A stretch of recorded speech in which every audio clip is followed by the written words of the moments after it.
ಮನೆ ಮನೆಗೂ ತ್ರಿವರ್ಣ ಧ್ವಜ, ಹರ್ ಘರ್ ತಿರಂಗಾ ಯಾತ್ರೆ, ಬೈಕ್ ರ್ಯಾಲಿ ಹಾಗೂ ಬೃಹತ್ ಸಮಾವೇಶ. ಮನೆ ಮನೆಗೂ ತ್ರಿವರ್ಣ ಧ್ವಜ, ಹರ್ ಘರ್ ತಿರಂಗಾ ಯಾತ್ರೆ, ಬೈಕ್ ರ್ಯಾಲಿ ಹಾಗೂ ಬೃಹತ್ ಸಮಾವೇಶ ಕಾರ್ಯಕ್ರಮ ಬಿಜೆಪಿ ಧಾರವಾಡ ವಿಭಾಗ ನರಗುಂದದಲ್ಲಿ ಆಯೋಜಿಸಲಾಗಿತ್ತು. ಕಾರ್ಯಕ್ರಮಕ್ಕೆ ಕೇಂದ್ರ ಸಚಿವ ಪ್ರಹ್ಲಾದ್ ಜೋಶಿ, ಶಾಸಕ ಸಿಸಿ ಪಾಟೀಲ ಚಾಲನೆ ನೀಡಿದರು. ಬಾಬಾ ಸಾಹೇಬರ ಅರಮನೆಯಿಂದ ಆರಂಭವಾದ ಬೈಕ್ ರ್ಯಾಲಿ ಪಟ್ಟಣದ ಪ್ರಮುಖ ಬೀದಿಗಳಲ್ಲಿ ಸಂಚರಿಸಿ ಶಾಸಕ ಸಿಸಿ ಪಾಟೀಲ ಮನೆ ತಲುಪಿತು. ನಂತರ ಬೃಹತ್ ಸಮಾವೇಶ ಕಾರ್ಯಕ್ರಮ ಜರುಗಿತು. ಸಮಾವೇಶದಲ್ಲಿ ಹುಬ್ಬಳ್ಳಿ ಸೆಂಟ್ರಲ್ ಶಾಸಕ ಮಹೇಶ್ ತೆಂಗಿನಕಾಯಿ, ಬಿಜೆಪಿ ಜಿಲ್ಲಾಧ್ಯಕ್ಷ ರಾಜು ಕುರಡಗಿ, ಶಾಸಕ ಮಹೇಶ್ ತೆಂಗಿನಕಾಯಿ, ಅರವಿಂದ ಬೆಲ್ಲದ, ಮಾಜಿ ಶಾಸಕ ಶಿವರಾಜ ಸಜ್ಜನರ, ಗವಿಸಿದ್ದಪ್ಪ ದ್ಯಾವಣ್ಣನವರ, ಚಂದ್ರು ಲಮಾಣಿ, ಹಾವೇರಿ ಬಿಜೆಪಿ ಜಿಲ್ಲಾಧ್ಯಕ್ಷ ವಿರೂಪಾಕ್ಷಪ್ಪ ಬಳ್ಳಾರಿ, ವಿಧಾನ ಪರಿಷತ್ ಸದಸ್ಯ ಎಸ್. ವಿ. ಸಂಕನೂರ ಸೇರಿದಂತೆ ಬಿಜೆಪಿಯ ವಿವಿಧ ಮಂಡಳದ ಅಧ್ಯಕ್ಷರು, ಪದಾಧಿಕಾರಿಗಳು, ಸಾವಿರಾರು ಸಂಖ್ಯೆಯಲ್ಲಿ ಕಾರ್ಯಕರ್ತರು ಉಪಸ್ಥಿತರಿದ್ದರು. ಈ ಸಂದರ್ಭದಲ್ಲಿ ನಾವೇನು ಇನ್ನು 2-3 ದಿವಸಕ್ಕೆ ಮತ್ತೊಮ್ಮೆ ಧ್ವಜಾರೋಹಣವನ್ನು ಮಾಡಲಿಕ್ಕೆ ತೆರಳ್ತಾ ಇದ್ದೇವೆ. ಧ್ವಜಾರೋಹಣವನ್ನು ಮಾಡಲಿಕ್ಕೆ ತೆರಳಕ್ಕಿಂತ ಪೂರ್ವದಲ್ಲಿ ದೇಶಭಕ್ತಿ ಪ್ರತಿಯೊಬ್ಬ ನಾಗರಿಕರಲ್ಲಿ ಮೂಡಿಸುವ ಸಂಬಂಧ ಈ ಒಂದು ತಿರಂಗ ಯಾತ್ರೆ ಎನ್ನುವಂಥದ್ದನ್ನು ನಮ್ಮ ಪಕ್ಷ ಹಮ್ಮಿಕೊಂಡಿದೆ. ಈ ತಿರಂಗ ಯಾತ್ರೆಗೆ ಸಹಕರಿಸಿದಂಥ ಎಲ್ಲ ನಾಯಕರಿಗೆ ನಾನು ನನ್ನ ನಮನಗಳನ್ನು ಸಲ್ಲಿಸ್ತೇನೆ. ವಿಶೇಷವಾಗಿ ಭಾರತೀಯ ಜನತಾ ಪಕ್ಷದ ಯುವ ಕಾರ್ಯಕರ್ತರು ಇಂಥ ಮಳೆಯನ್ನು ಕೂಡ ನೂರಾರು ಬೈಕ್ಗಳ ಮುಖಾಂತರ ನಗರದ ತುಂಬೆಲ್ಲ ರಾಷ್ಟ್ರಧ್ವಜವನ್ನು ಹೊತ್ಕೊಂಡು ನಡೆಸಿಕೊಂಡು ಬಂದಿದ್ದು ತಮಗೂ ಕೂಡ ಅಭಿನಂದನೆ ಸಲ್ಲಿಸಿ, ಭಾರತದ ದೇಶ ಪ್ರೇಮ ನಮ್ಮೆಲ್ಲರಿಗೂ ಮೂಡಬೇಕು. ದೇಶ ನಮಗೇನು ಕೊಟ್ಟೈತೆ ಅನ್ನೋದಕ್ಕಿಂತ ದೇಶಕ್ಕಾಗಿ ನಾವು ಏನು ಕೊಡಬೇಕು, ಏನು ಕೊಡಬಲ್ಲ ಅನ್ನೋದ್ರ ಬಗ್ಗೆ ವಿಚಾರವನ್ನು ಮಾಡುವಂಥ ದಿನಗಳಿವು. ಆ ಕಾಲಕ್ಕಾಗಿ, ಆ ವಿಷಯಕ್ಕಾಗಿ ನಮ್ಮಲ್ಲೆಲ್ಲರ ದೇಶ ಪ್ರೇಮ ಮೂಡಲಿ ಅಂತ ಹಾರೈಸಿ ನಾನು ಹೇಳೋ ಮಾತುಗಳನ್ನು ಮುಗಿಸ್ತೇನೆ. ಜೈ ಹಿಂದ್, ಜೈ ಕರ್ನಾಟಕ. ಕಲ್ಪನೆ ಸ್ವತಂತ್ರದ 75ನೇ ವರ್ಷದ ಉತ್ಸವದ ಸಂದರ್ಭದಲ್ಲಿ ನಾವು ಶುರು ಮಾಡಿದ್ವಿ. ಅವತ್ತು ಇಡೀ ದೇಶಾದ್ಯಂತ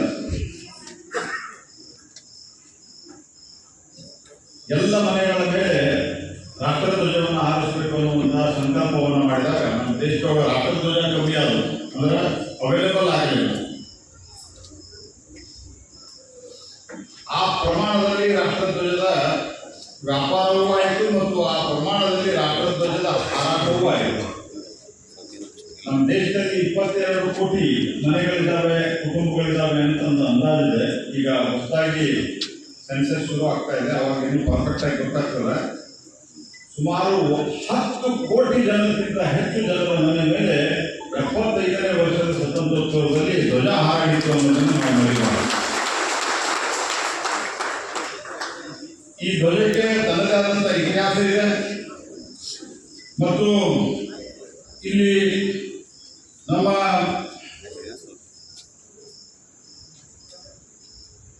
ತಿಂಗಳೇ ಅಂತ ಹೇಳಿ ಹೈದರಾಬಾದದವರು ಈ ಧ್ವಜವನ್ನ ಆ ಸಂದರ್ಭದಲ್ಲಿ ಇದರ ಡಿಸೈನ್ ಮಾಡಿದರು ಮತ್ತು ಮುಂದೆ ಅನೇಕ ಸಂದರ್ಭದಲ್ಲಿ ಬೇರೆ ಬೇರೆ ವಾದಗಳು ವಿವಾದಗಳು ಆದರೂ ಸಹಿತ ಭಾರತದ ಜನ ಸ್ವತಂತ್ರ ನಂತರ ಇದನ್ನು ಸ್ವೀಕಾರ ಮಾಡಿದರು ಮತ್ತು ಈ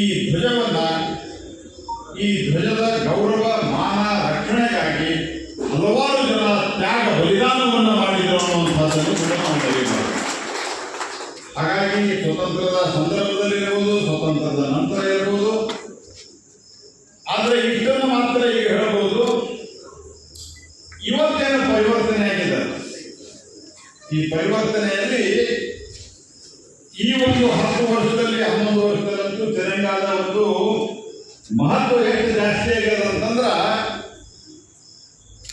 ರಷ್ಯಾ ಉಕ್ರೇನ್ ಮೇಲೆ ಬಾಂಬ್ ದಾಳಿಯನ್ನು ಮಾಡಬೇಕಾದ್ರೆ ವಾಪಸ್ ಅಕ್ಕಪಕ್ಕದ ದೇಶಗಳಿಗೆ ಹೋಗಬೇಕಾದ್ರೆ ಪಾಕಿಸ್ತಾನದವರಿಗೂ ಕೈಯಾಗ ತಿರಂಗ ಹೇಳ್ಕೊಂಡು ಹೋಗಬೇಕಾದಂತಹದ್ದು ಪರಿಸ್ಥಿತಿ ನಿರ್ಮಾಣ ಆಯಿತು.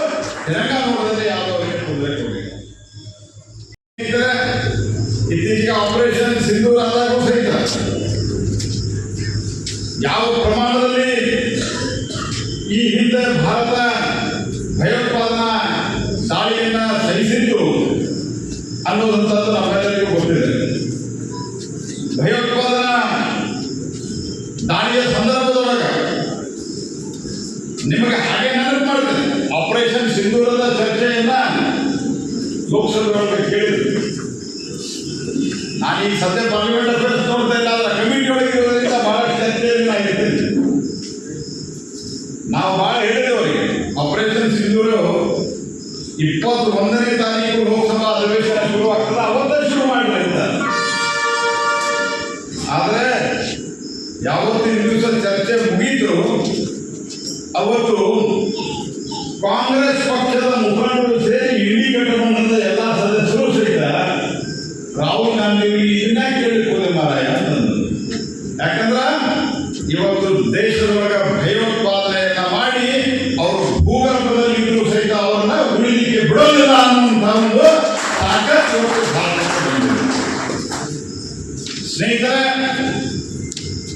ನಾನು ಬಹಳ ವಿವರಕ್ಕೆ ಹೋಗೋದಿಲ್ಲ, ಆದ್ರೆ ಮೊದಲು ಭಯೋತ್ಪಾದನೆಯನ್ನ ನಾವು ಹೇಗೆ ನಿರ್ವಹಿಸ್ತಾ ಇದ್ದೀವಿ ನಿಮ್ಗೆ ನೆನಪಿರಬೇಕು. ಈಗ ಪ್ರಮುಖವಾಗಿ 3 ಘಟನೆಗಳು ನಡೆದಿದೆ. ಒಂದು ಪುಲ್ವಾಮಾದಲ್ಲಿ ನಡೆಯಿತು. ನಿಮ್ಗೆ ಏನ್ ಬೇಕು ಅಂತ ಹೋಗ್ರೆ ಪುಲ್ವಾಮಾದಲ್ಲಿ ನಡೆಯಿತು, ಉರಿಯೊಳಗೆ ನಡೆಯಿತು ಮತ್ತು ಮೊನ್ನೆ ಪೆಹಲ್ಗಾಮ್ ನಡೆಯಿತು. ಈ 3 ಘಟನೆಗಳನ್ನ ಬಿಟ್ಟರೆ ದೇಶದ ಯಾವ ಭಾಗದಲ್ಲಿಯೂ ಸಹಿತ ಭಯೋತ್ಪಾದನಾ ಚಟುವಟಿಕೆ ಮೋದಿ ಸರ್ಕಾರದ ಸಂದರ್ಭದಲ್ಲಿ ನಡೆಯಲಿಲ್ಲ.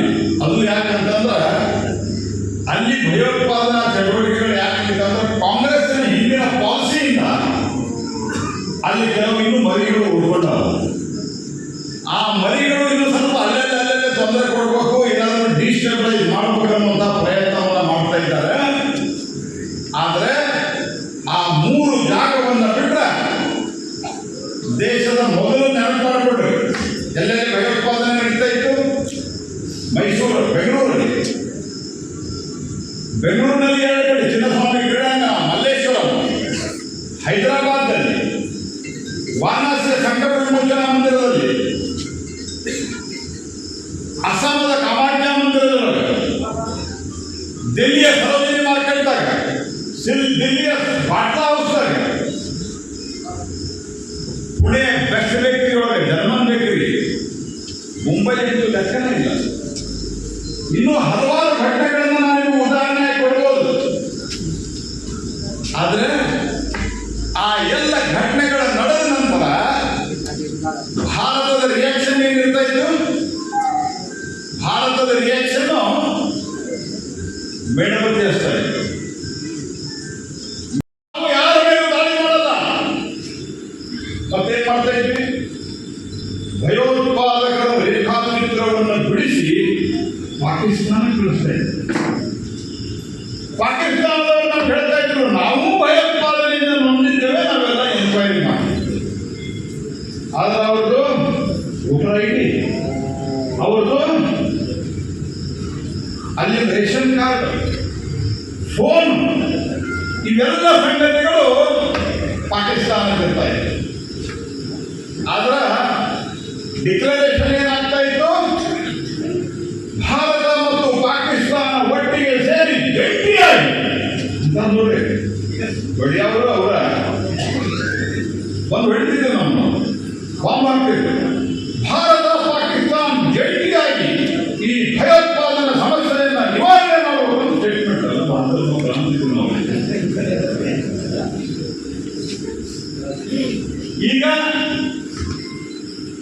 ಈಗ ಮೊದಲ ಉರಿಯೊಳಗೆ ಹೊಡೆದ್ರು, ಎಲ್ಲರಿಗೆ ಉರಿಯೋನು ವಾಪಸ್ ಮಲ್ಕೊಂಡಲ್ಲೇ ಎಲ್ಲಿ ಮಲ್ಕೊಂಡಿದ್ರು ಅಲ್ಲೇ ಕಳಿಸ್ತದ. ಪಾಕಿಸ್ತಾನದವ್ರು ಹೇಳಿದ್ರು, ಮೊದಲು ನಾವು ಅಮೆರಿಕಕ್ಕೆ ಹೋಗಿ ಹೇಳ್ತಾ ಇದ್ವಿ, ನಾವು ಹೊಡೆದ.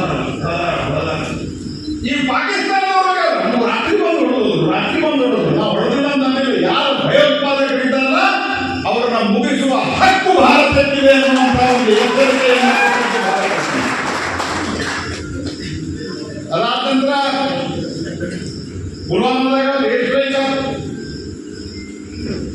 ಸ್ಟ್ರೈಕ್ ಆದಾಗ ಅವತ್ತು ನಾವು ಹೇಳಿದ್ದೆ ಭಾಷಣದಾಗ, ಅಭಿನಂದನ್ ಸಿಕ್ಕಾಕೊಂಡಾಗ ಅನಿಸಿಕೆ ಅಭಿನಂದನ್ ಬರುದಿಲ್ಲ, ಮೋದಿ ಸಿಕ್ಕಾಕೊಂಡು ಕ್ಲಾಸ್ ಪೊಲಿಟಿಕಲ್. ಆದರೆ ಈ ದೇಶದೊಳಗೆ ಮೊದಲನೇ ಬಾರಿಗೆ ಅಭಿನಂದನೆ ಸಿಕ್ಕಾಗ ಪ್ರಧಾನಮಂತ್ರಿ ನರೇಂದ್ರ ಮೋದಿ ಹೇಳಿದ್ರು, ಅಭಿನಂದನ ಒಂದು ಕೂದಲ ಕೊಂಕಾದ್ರೆ ಜಗತ್ತಿನ ಭೂಪಟದಿಂದ ಪಾಕಿಸ್ತಾನವನ್ನು ಅಳಿಸಾಕ್ತೀವಿ ಅನ್ನುವಂಥ ಸಂದೇಶವನ್ನು ಕೊಟ್ಟರು. ಅದರ ಪರಿಣಾಮ ತಂದು ಏನು ಮಾಡಿದೆ? ಅದಾದ್ಮೇಲೆ ಪಹಲ್ಗಾಮ್ದೊಳಗಾಯ್ತು. ದೇಶದೊಳಗ ಹಿಂದೂ ಮುಸ್ಲಿಂ ಗಲಾಟೆ ಮುಗಿಸ್ಬೇಕು ಅನ್ನೋ ಕಾರಣಕ್ಕಾಗಿ ಭಯೋತ್ಪಾದಕರು ಧರ್ಮವನ್ನು ಕೇಳಿ, ಜಾತಿಯನ್ನು ಕೇಳಿ ಕೊಂದಾಕಿದ್ರು. ಇವರೇನ್ ಮಾಡ್ತಾ ಇದ್ರು? ಅವಾಗಿಂದ ನಿಮ್ಮೂರಿಗೆ ಹೊಡೆದ ಹೇಳ್ತಾರೆ. ನಿಮಗೆ ನಾನು ಇವತ್ತು ಹೇಳ್ತಾ ಇದ್ದೇನೆ, ಅನೇಕರಿಗೆ ಕೇಳಿರ್ಬೇಕು ಇದನ್ನ. 19 ಸೈನ್ಯಗಳನ್ನು ಐಡೆಂಟಿಫೈ ಮಾಡಿದ್ದೆ ನಾವು. ನಮ್ಮ ಸಶಸ್ತ್ರ ಪಡೆಗಳಿಗೆ ಪೂರ್ತಿಯಾದಂತಹ ಸ್ವಾತಂತ್ರ್ಯವನ್ನು ನಮ್ಮ ನರೇಂದ್ರ ಮೋದಿ ಅವರು, ನಮ್ಮ ಪ್ರಧಾನಮಂತ್ರಿಗಳು ಕೊಟ್ಟರು. 19 ಸೈನ್ಯಗಳು. ಆ 19 ಸೈನ್ಯಗಳು, ಅದರಲ್ಲಿ 9 ಸೈನ್ಯಗಳಲ್ಲಿ ಭಯೋತ್ಪಾದಕರಿದ್ದಾರೆ, ಉಳಿದು ಖಾಲಿ ಮಾಡ್ಯಾರ ಅಂತ ಹೇಳಿದ್ರು. ಈ ಮಾಹಿತಿ ಬಂದ ತಕ್ಷಣ ನಾವು ತೀರ್ಮಾನ ಮಾಡಿದ್ವಿ 9 ಸೈಟ್ಗಳನ್ನು ಹೊಡಿಬೇಕು.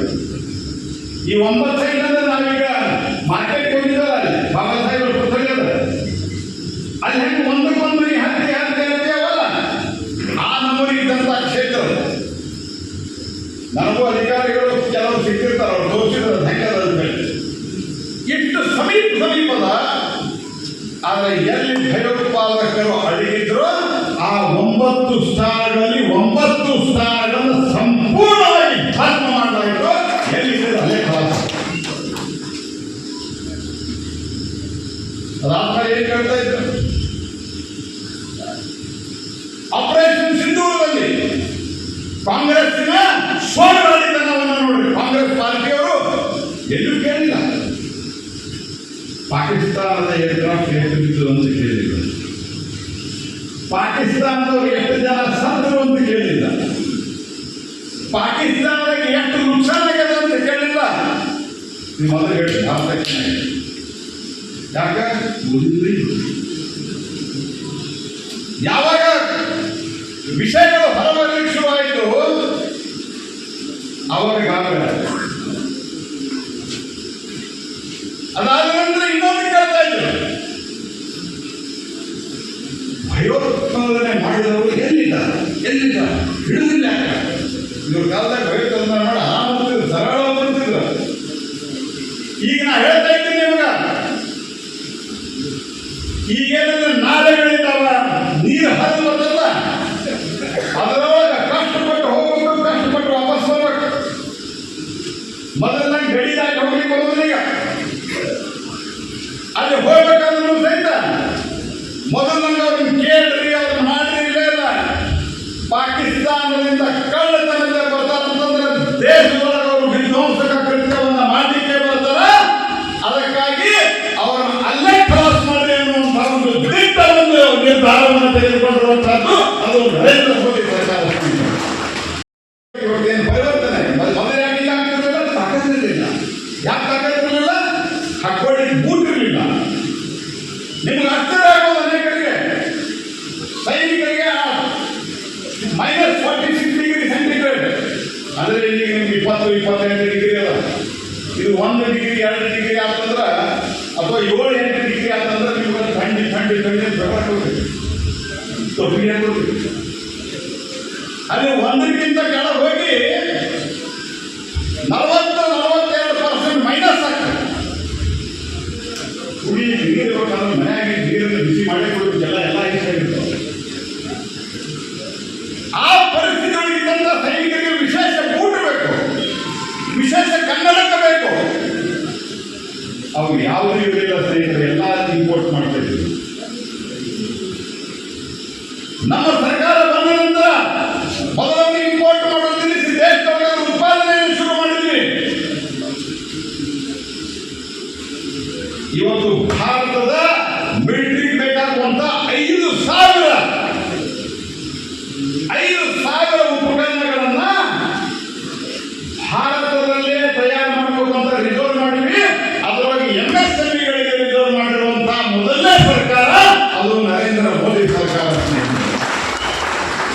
ಇವತ್ತು ಅದು ಬ್ರಹ್ಮೋಸ್ ಇರ್ಬೋದು, ಅದು ರಾಫೆಲ್ ಇರ್ಬೋದು, ಹೊಸ ರೀತಿಯಾದಂತಹ ಕ್ಷಿಪಣಿಗಳಿರ್ಬೋದು. ನಿಮಗೆ ಒಂದು ಸಂಗತಿ ನೀವು ಕೇಳಿದ್ರಿಲ್ಲ ಗೊತ್ತಿಲ್ಲ ನನಗೆ, ಮೊನ್ನೆ ಪ್ರಧಾನಮಂತ್ರಿಗಳು ಹೇಳಿದ್ರು, ಒಂದು ಚರ್ಚೆ ನಡೆದಿದೆ ಸಿಸಿ ಪಾಟೀಲ್, ನೀವು ಕೇಳಿದ್ರೆ ಗೊತ್ತಿಲ್ಲ ನನಗೆ. ಈ ಪಂಜಾಬ್ದೊಳಗ ಪಠಾಣ್ಕೋಟ್ಗೆ ಎಲ್ಲ ಭಾಗದ ಒಂದು ಚರ್ಚೆ ನಡೆದಿದೆ. ಈ ಮೋದಿ ನಮ್ಮನ್ನು ಸಹಾಯ ಹೊಡೆದ್ಬಿಡ್ತಾರ ಅನ್ನುವಂಥ ಚರ್ಚೆ. ಯಾಕಂತಂದ್ರ ಅಲ್ಲಿ ಟ್ಯಾಂಕ್ಗಳಿಲ್ಲ, ಅಲ್ಲಿ ಸೈನಿಕರಿಲ್ಲ, ಬಾರ್ಡರ್ ಬಿಟ್ಟರೆ ಹೊರಗಡೆ ಇಲ್ಲಿ ಸೈನಿಕರಿಲ್ಲ, ನಮ್ಮನ್ನು ರಕ್ಷಣೆ ಮಾಡೋದು ಯಾರು ಅನ್ನುವಂಥ ಒಂದು ಚರ್ಚೆ ನಡೆದಿದೆ. ಮೋದಿ ನಮ್ಮನ್ನು ಸಹಾಯ ಹೊಡಿತಾರೆ, ಯುದ್ಧ ತಯಾರಿಯಿಂದ ಹೊಡೆದ್ಬಿಟ್ರೆ ಅವರು ನಾನು. ಆದರೆ ನಿಮ್ಗೆ ಗೊತ್ತಿರಲಿ, ಭಾರತ ಟೆಕ್ನಾಲಜಿಕಲಿ ಇಂತಹ ಒಂದು ಸ್ಟ್ರಾಂಗ್ ಆಗಿದೆ ಇವತ್ತು. ಅವರು ಅಲ್ಲಿಂದ 1,000 ಮಿಸೈಲ್ ಮತ್ತು ಒಟ್ಟು ಸೇರಿ 1,000 ಮಿಸೈಲ್ ಮತ್ತು ಡ್ರೋನ್ಗಳನ್ನು ಬಿಟ್ಟು ಭಾರತದ ಮೇಲೆ ಅವರು ಹಲ್ಲೆಯನ್ನು ಮಾಡಬೇಕು, ಭಾರತದ ನಾಗರಿಕರನ್ನು ಕೊಲ್ಲಬೇಕು ಅಂತ ಪ್ರಯತ್ನ ಮಾಡಿದರೆ, ಸ್ನೇಹಿತರೆ, ಭಾರತದ ತಾಕತ್ ಎಂಥದ್ದಿದೆ ಅಂತಂದ್ರೆ ಬಹಳಷ್ಟು ಜನ ಇಸ್ರೇಲ್ಗೂ ನಮ್ಮನ್ನು ಕಂಪೇರ್ ಮಾಡ್ತೀವಿ. ಐರನ್ ಡೂಮ್ ಅವರೇ ಕರೆಕ್ಟ್. ಇಸ್ರೇಲ್ಗೆ ಭಾರಿ ಹೋರಾಟಕ್ಕೆ, ಕೆಚ್ಚದೆ ಹೋರಾಟಕ್ಕೆ ಅದೊಂದು ಭಾರತದ ಒಂದು ಸ್ನೇಹ ರಾಷ್ಟ್ರ. ಆದರೆ ನಮ್ಮ ದೇಶದ ಇವತ್ತಿನ ಡಿಫೆನ್ಸ್ ಸೇಫ್ಟಿ ಸಿಸ್ಟಮ್ ಹೆಂಗಿದೆ ಅಂತಂದ್ರೆ 1,000 ಮಿಸೈಲ್ಗಳನ್ನು ಹಾರಿಸಿದ್ರೆ, 1,000 ಡ್ರೋನ್ಗಳನ್ನು ಅಟ್ ಎ ಟೈಮ್ ಹಾರಿಸಿದ್ರೆ ಒಂದೇ ಒಂದು ಭಾರತದ ಭೂಮಿಗೆ ಕೆಳಗೆ ಬೀಳಿಲ್ಲ. ಇದು ಇವತ್ತು ಭಾರತದ ತಾಕತ್ತು. ಹಾಗಾಗಿ ಇವತ್ತು ಭಾರತದ ಇಕ್ವಿಪ್ಮೆಂಟ್ಗಳಿದಾವ, ಭಾರತದ ಉಪಕರಣಗಳಿದಾವ, ಭಾರತದ ರಾ ಮೆಟೀರಿಯಲ್ ಡಿಮಾಂಡ್ ಶುರುವಾಗಿದೆ. ಯಾವ ದೇಶ ಕೋಟ್ಯಾಂತರ ರೂಪಾಯಿ, ಲಕ್ಷ ಕೋಟಿಗಟ್ಟಲೆ ಯಾವ ದೇಶ ಡಿಫೆನ್ಸ್ ಇಕ್ವಿಪ್ಮೆಂಟ್ ಇಂಪೋರ್ಟ್ ಮಾಡ್ತಾ ಇತ್ತು, ಆ ದೇಶ ಇವತ್ತು 30,000 ಕೋಟಿ ರೂಪಾಯಿದಷ್ಟು ವಿದೇಶಕ್ಕೆ ನಮ್ಮ ಡಿಫೆನ್ಸ್ ಸಿಸ್ಟಮ್ ಅನ್ನು ನಾವು ಕಳಿಸಿಕೊಟ್ಟಿದ್ದೇವೆ. ಅವರಿಗೆ ಅಲ್ಲಿ 60% ಸಬ್ಸಿಡಿ ಇದೆ ರೈತರಿಗೆ. ಅಲ್ಲಿ ಅಮೆರಿಕದಲ್ಲಿ ಕೇವಲ 6% ಮಾತ್ರ ಕೃಷಿಯಲ್ಲಿ ತೊಡಗಿದ್ದಾರೆ ಜನ, 6%. ಭಾರತದಲ್ಲಿ 60%, ಅಲ್ಲಿ 6%, 60%. ಅಲ್ಲಿ ಸಬ್ಸಿಡಿ ಎಷ್ಟಿದೆ? 60% ಸಬ್ಸಿಡಿ ಇದೆ.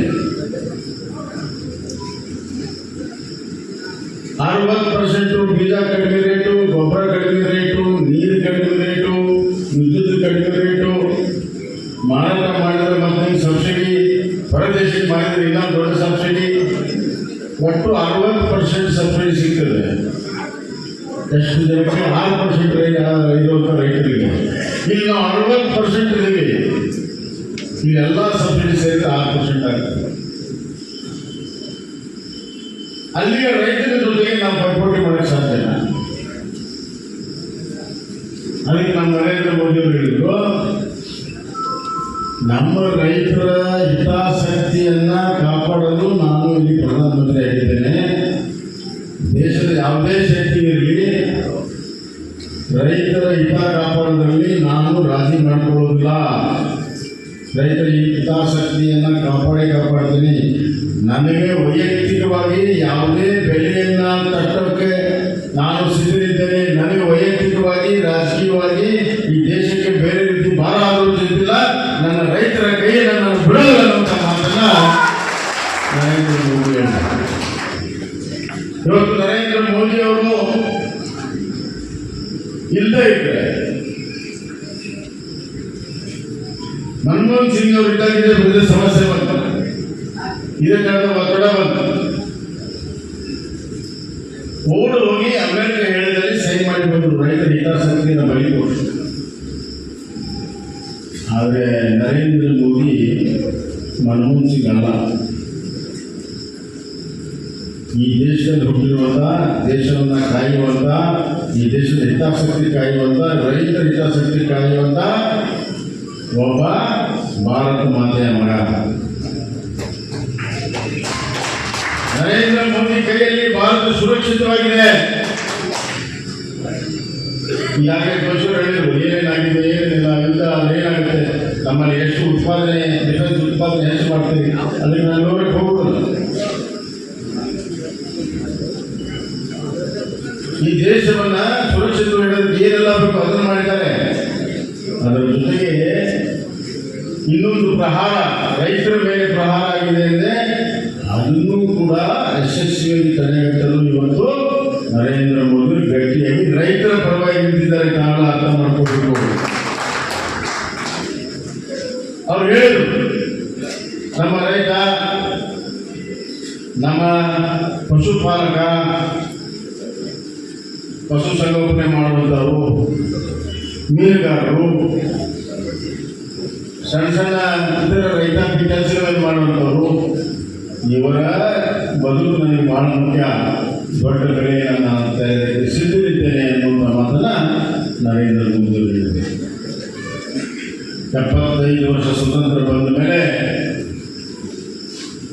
ದೇಶದ ಸುರಕ್ಷತೆಯ ಬಗ್ಗೆ, ದೇಶದ ಜನರ ಸುರಕ್ಷತೆಯ ಬಗ್ಗೆ ಅರ್ಥ ಮಾಡಿಕೊಂಡು ದಿಟ್ಟ ನಿಲುವನ್ನು ತೆಗೆದುಕೊಂಡಿರುವಂಥ ಪ್ರಥಮ ಪ್ರಧಾನಿ ನರೇಂದ್ರ ಮೋದಿಯವರು.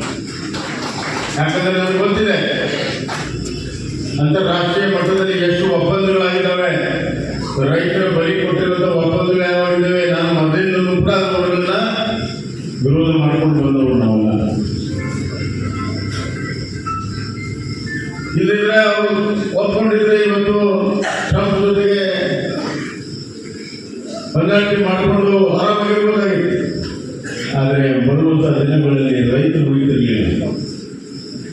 ಕಾಂಗ್ರೆಸ್ ಪಕ್ಷ ಅಧಿಕಾರ ಇದ್ದರೆ ರೈತರಿಗೆ ಯಾವುದೇ ರೀತಿ ಸುರಕ್ಷತೆ ಇಲ್ಲ ಅನ್ನುವಂಥದ್ದು ಈಗಾಗಲೇ ಗೊತ್ತಾಗಿದೆ. ಇದು ಮೊದಲೇ ಇದೆ. ಭಯೋತ್ಪಾದನೆ ಬಗ್ಗೆ ಒಂದೇ ಒಂದು ಮಾತಲ್ಲಿ ನಾನು ಹೇಳ್ತೇನೆ. ಭಯ ಉತ್ಪಾದನೆ ಮಾಡೋದು ಅಂದರೆ ಜನರಲ್ಲಿ ಭಯವನ್ನು ಹುಟ್ಟಿಸುವಂಥದ್ದು. ಪ್ರಥಮ ಬಾರಿ ಭಾರತದಲ್ಲಿ ಭಯೋತ್ಪಾದಕರಿಗೆ ಭಯ ಹುಟ್ಟಿಸುವಂತಹ ಕೆಲಸವನ್ನ ನರೇಂದ್ರ ಮೋದಿ ಅವರು ಮಾಡಿದ್ದಾರೆ. ಭಯೋತ್ಪಾದಕರಿಗೆ ಭಯ ಹುಟ್ಟಿಸುವಂತಹ ಕೆಲಸವನ್ನು ಮಾಡಿದ್ದಾರೆ. ಎಲ್ಲಿ ಅವರು ಅನುದಾನ ಇದೆ, ಎಲ್ಲಿ ಟ್ರೈನಿಂಗ್ ಕೊಟ್ಟಿದ್ದಾರೆ, ಅಲ್ಲಿ ಮನೆ ಹೊಕ್ಕು ಹೊಡೆದ ಅಷ್ಟೇ ಅಲ್ಲ, ಪಾಕಿಸ್ತಾನದ ನೆಲದ ಒಳಗಡೆ ಹೋಗಿ ಅವರ ಏರ್ ಬೇಸ್ಗಳನ್ನು ಸಂಪೂರ್ಣ ಧ್ವಂಸ ಮಾಡಿರುವಂಥದ್ದು ಭಾರತದ ಸೇನೆಯ ಪರಾಕ್ರಮದ ಶಕ್ತಿ ಇವತ್ತು ಎಷ್ಟಿದೆ ಅನ್ನೋದು ಇವತ್ತು ನಮಗೆಲ್ಲರೂ ಕೂಡ ಗೊತ್ತಾಗಿದೆ. ನಾನು ಈ ತಿರಂಗ ಒಂದು ಯಾತ್ರೆಯ ಈ ಸಂದರ್ಭದಲ್ಲಿ, ಹರಕರ ತಿರಂಗ ಸಂದರ್ಭದಲ್ಲಿ ನಿಮ್ಮೆಲ್ಲರ ಪರವಾಗಿ ಆ ದಿಟ್ಟ ಸೈನಿಕರಿಗೆ ನಿಮ್ಮೆಲ್ಲರ ಪರವಾಗಿ ಒಂದು ದೊಡ್ಡ ಸಲ್ಯೂಟನ್ನು, ಸಲಾಮನ್ನು